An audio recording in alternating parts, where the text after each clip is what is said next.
ಆ ಅಯೋಧ್ಯೆಯಲ್ಲಿ ನಾವು ಅದಕ್ಕೆ ಮಹತ್ವವನ್ನ ಕೊಟ್ಟು ಶ್ರೀರಾಮಚಂದ್ರ ಪ್ರಭುವಿನ ಮೂರ್ತಿಯ ಪ್ರಾಣ ಪ್ರತಿಷ್ಠಾಪನೆಯನ್ನ ಅತ್ಯಂತ ಮಹತ್ವದಿಂದ ಸಂಭ್ರಮದಿಂದ ಮಾಡೋದ್ರಿಂದ ದೇಶದ ಮೇಲೆ ಅದು ಏನ್ ಪರಿಣಾಮ ಉಂಟು ಮಾಡುತ್ತೆ, ನಮ್ಮ ದೇಶವನ್ನ ಅದು ಸರ್ವತೋಮುಖವಾದ ಏಳ್ಗೆಯ ದಾರಿಯಲ್ಲಿ ಇದು ಕರ್ಕೊಂಡು ಹೋಗುತ್ತಾ?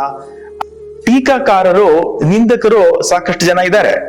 ನಮ್ಮ ಸಂಸ್ಕೃತಿಯ ಸ್ವರೂಪ ಹೇಗಿದೆ, ಅದರಲ್ಲಿ ಶ್ರೀರಾಮಚಂದ್ರನ ಪಾತ್ರ ಏನು, ಧರ್ಮ ಅಂದ್ರೆ ಏನು, ಧಾರ್ಮಿಕತೆ ಅಂದ್ರೆ ಏನು, ಆ ಧಾರ್ಮಿಕತೆಯಿಂದ ಅಭಿವೃದ್ಧಿ ಹೇಗೆ ಸಾಧ್ಯ, ಇದನ್ನ ಶ್ರೀರಂಗ ಮಹಾಗುರುಗಳು ಒಂದು ಮಾತಿನಲ್ಲಿ ಸರಳೀಕೃತಗೊಳಿಸಿದ್ದಾರೆ.